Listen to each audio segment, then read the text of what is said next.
Archivist Veltar had catalogued the mysteries of 17,000 civilizations, but none unsettled her like the humans of Earth. Their entry in the Galactic Archive was extensive: military victories, technological innovations, cultural exports, yet contained a peculiar gap that had haunted her for cycles: the oceans.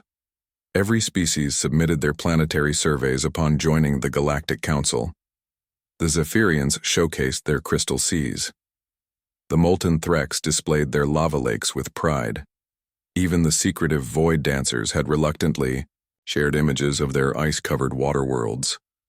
But Earth's ocean depths remained conspicuously absent from the archives. Veltar's crystalline fingers traced the holographic display floating before her in the archive's central chamber.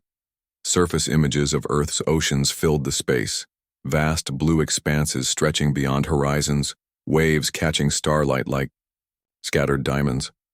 The humans had submitted thousands of surface recordings, detailed atmospheric compositions, even microscopic analyses of their seawater. But below 50 meters? Nothing. Curious, isn't it? The voice belonged to senior archivist Corvex, whose species had evolved from deep cave dwellers. His 4 eyes glowed amber in the chamber's dim light. "I've been watching you study the human entries for days." "It makes no sense," Veltar replied, her mental tendrils flickering with frustration. "They're surprisingly forthcoming about everything else. Their military capabilities, their industrial complexes, even their emotional vulnerabilities. But their ocean depths, perhaps there's nothing worth showing," Corvex suggested, though his tone carried doubt. Veltar shook her head. "Impossible. Spectral analysis indicates their oceans contain massive biodiversity. Temperature readings suggest vast underwater ecosystems. Yet every deep-sea image submission has been declined." She pulled up the communication logs. Request after request from the Archive Committee, asking for deeper ocean surveys.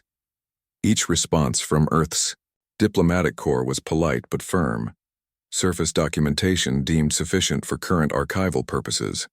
"I've seen this before," Corvex mused, his memory banks accessing files from millennia past. "Species hide things for 2 reasons: shame or strategy." Veltar considered this.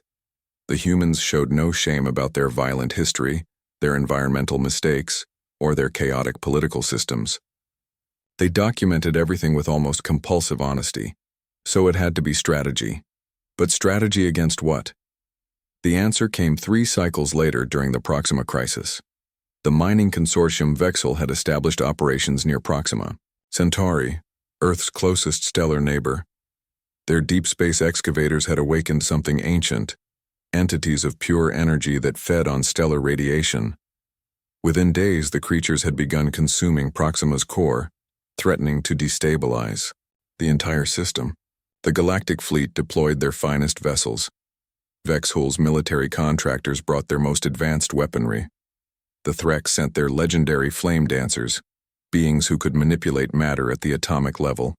Nothing worked. The entities absorbed energy weapons, adapted to physical attacks, and seemed to grow stronger with each assault. Panic spread through the local sectors as the creatures began expanding outward, seeking new stars to devour. Then the humans arrived, not with the expected battle fleet or exotic weapons. 3 vessels emerged from hyperspace, sleek, dark shapes that seemed to drink in the starlight around them. Veltar monitored the communications from the archive station as the human commander addressed the combined fleet. "Stand down," came the calm voice of Admiral Sarah Chen. "We've got this." What happened next defied every tactical database in the archive. The human ships didn't attack the entities.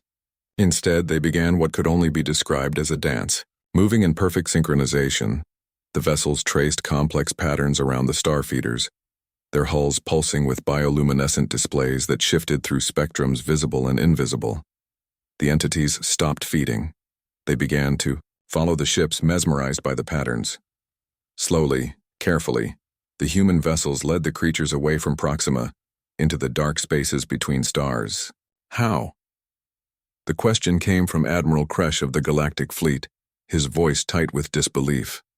Same way we learn to navigate the deepest parts of our oceans, Admiral Chen replied.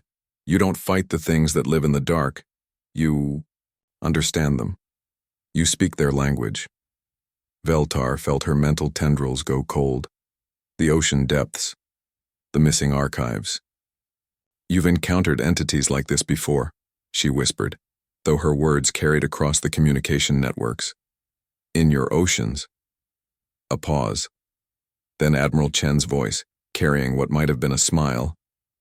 Who do you think taught us? That some things are better left undocumented? The transmission ended.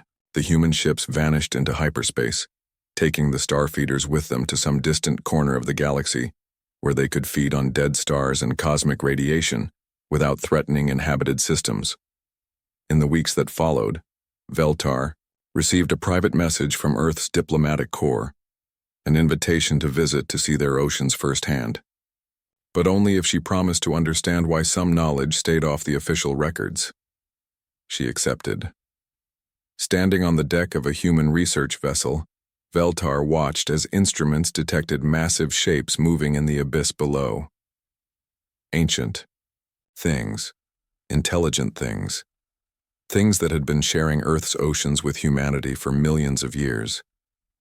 They're why we learned diplomacy before we learned war, explained Dr. James Keller, the marine biologist assigned as her guide. They're why we understand that strength sometimes means knowing when not to fight, and they're why we'll never document everything we've found down there.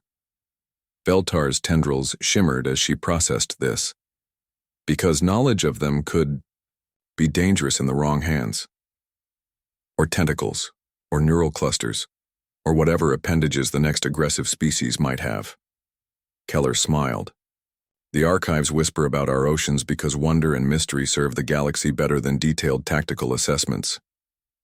Looking out over Earth's vast waters, Veltar finally understood. The humans hadn't hidden their ocean depths out of shame or simple strategy. They had protected them out of wisdom, the knowledge that some teachers were too valuable to expose, some relationships too important to risk.